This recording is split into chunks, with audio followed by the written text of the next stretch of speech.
Mungkin ada yang belum kenal siapa itu hamba Tuhan yang bernama Watchmeni. Nah, saya ini ada satu sumber dari satu buku yang menceritakan secara singkat siapa itu Watchmeni. Saya akan bacakan ya. Watchmeni itu lahir di Cina pada tanggal 4 November 1903 dan diberi nama Ni Su Su.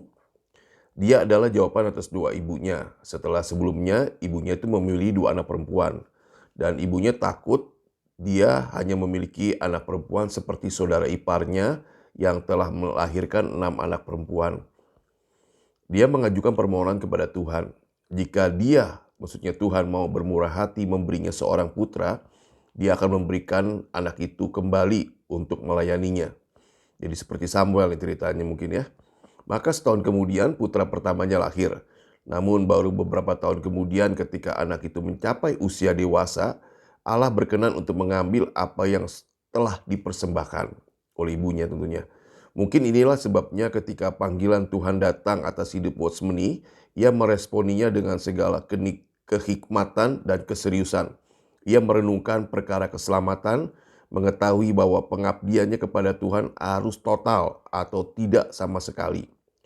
Maka setelah menimbang keputusannya dengan berat, pada tahun 1920, ia menerima Yesus Kristus ke dalam hatinya dan hatinya pada umur 17. Jadi pada umur 17, Watchmeni menerima Yesus Kristus sebagai Tuhan dan Juru Selamatnya. Dan melihat kembali kehidupannya, catatan pelayanan yang ia berikan kepada Tuhan adalah bukti bahwa dia memberikan segalanya. Total. Terlintas dalam benak ada dua insiden yang menunjukkan semangat dan pengudusan intens dari Watchmeni bagi Tuhan. Pada tahun 1922 setelah dia mencari kuasa Roh Kudus selama beberapa waktu, Allah menunjukkan kepadanya penghalang untuk menerima kuasa itu, yaitu kekasih lamanya yang bernama Charity yang belum diselamatkan.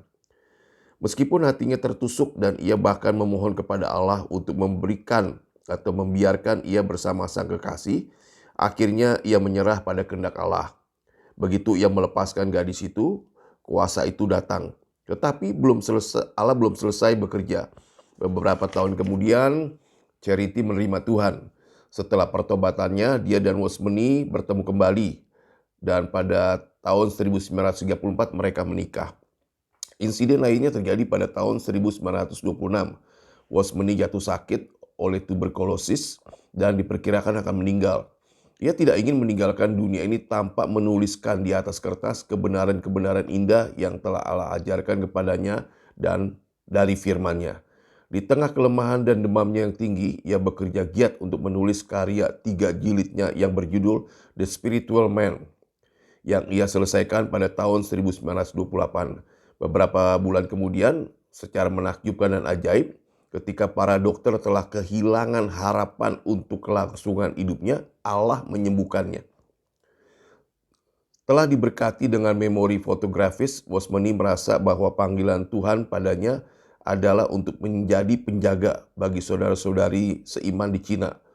Untuk memanfaatkan memorinya yang luar biasa dengan benar, Watchmeni membaca semua yang ia bisa yang ditulis tentang iman Kristen dengan harapan untuk lebih mengetahui mana yang baik atau tidak. Meskipun bagi Watchmeni tidak ada perbedaan dalam jalan menuju pertumbuhan dan kedewasaan rohani dibandingkan dengan orang Kristen lainnya. Gairahnya untuk melayani dan mengalami kepenuhan dari apa yang Allah sediakan bagi orang-orang yang telah ditebusnya, itulah yang melambungkan jauh melewati apa yang dicapai kebanyakan orang Kristen dalam pengalaman rohani mereka. Hasilnya tidak butuh tahun-tahun yang terlalu lama sebelum kualitasnya dalam hal-hal rohani menjadi jelas bagi orang-orang yang mengenalnya. Lagi pula ketika berita tentang berbagai pencapaian tersebar, ia menjadi dihormati secara luas oleh para pemimpin Kristen di seluruh dunia. Seiring berlalunya tahun-tahun, ia sangat dipakai Tuhan, tidak hanya untuk pertobatan banyak orang pada pengenalan yang menyelamatkan akan Allah, tetapi juga untuk menanam banyak persekutuan lokal di seluruh Cina dan Asia Tenggara. Meskipun Watchmeni tidak mengabaikan pentingnya keselamatan dan pengampunan dosa, kekuatan dan otoritas yang ia perintahkan berasal dari fakta bahwa ia tidak berhenti di situ. Sepanjang pelayanannya, ia menekankan bahwa penebusan hanyalah awal perjalanan Kristen. Secara konsisten, ia mendorong orang-orang ke arah pengudusan penuh, sesuatu yang terjadi dalam pengalaman subjektif ketika keakuan kita ditamatkan riwayatnya dan diganti dengan kehidupan kebangkitan Kristus.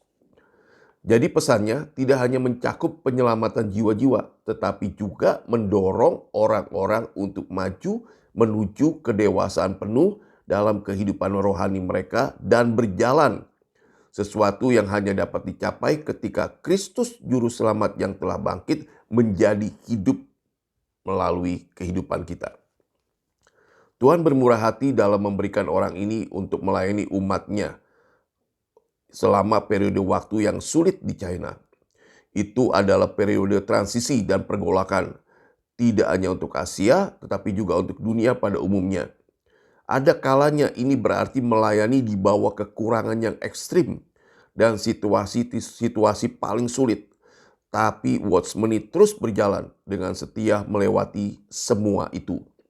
Dia tidak dapat menyangkal pribadi yang telah begitu karib dikenalnya. Akhirnya ia membayar harga termahal. Komunis memenjarakannya pada tahun 1952 dan ia meninggal dalam kamp kerja paksa pada tahun 1972 setelah 20 tahun dalam kurungan kerja paksa. Banyak pengertian yang Tuhan berikan kepadanya telah hidup dan terus memperkaya kehidupan rohani orang-orang percaya di seluruh dunia. Itu riwayat singkat dari Watchmeni. Saya baca riwayat ini dan diberkati. Ada harga yang harus dibayar untuk kita mengikut Tuhan dengan setia di tengah tekanan apapun juga. Tapi percaya, di sini dikatakan ada roh Allah, roh yang membangkitkan Kristus tinggal di dalam kita, yang memberi kekuatan, kemampuan. Watchmeni bisa melewati 20 tahun dalam kerja paksa pada waktu dia di penjara karena ada Roh Kudus, Roh Kristus yang ada di dalam dirinya yang memberi kekuatan, bukan kemampuan diri sendiri. Itu yang diajarkan oleh Watchmeni di dalam buku-bukunya. Sekian, Tuhan Yesus memberkati.